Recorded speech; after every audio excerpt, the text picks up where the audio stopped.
Here's what I mean about using the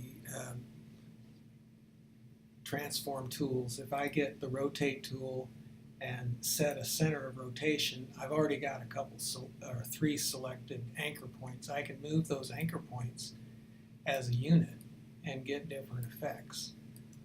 Or if I want to rotate that, I'm hitting, I just now held the command key on the Mac and dragged across all 3 of those points to select 3 anchor points. Now I'm hitting R to get rotate again, and I can set the center of rotation by clicking again, and now when I drag, I can get another look. Or if I want to scale that, hit S to scale, and now I can bring it closer together, and I've done, it's a whole lot easier than fiddling with the direction lines constantly. You can still do that, of course, but now this one I did not, this one has the text inside the envelope, and it would be Shift Command P, I believe. Used to be. Nope, not anymore. Let's see.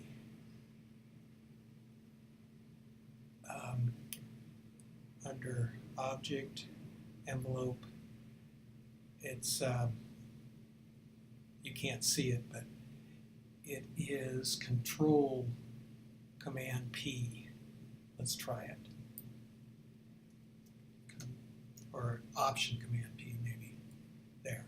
Now I'm in the text. I'm editing the text. And to actually see the text, I need to go to Outline Mode, Command Y, and I can change that.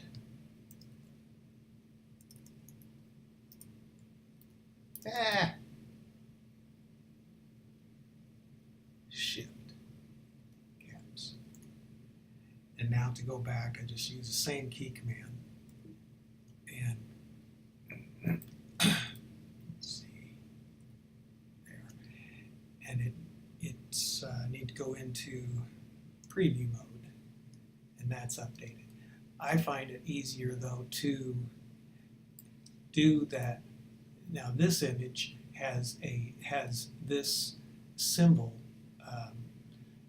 distorted. So if I want to make a change here, I could just go in Edit Symbol and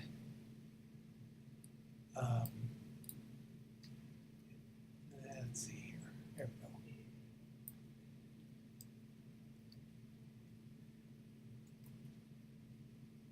And got some space there, so I'm going to fill it up.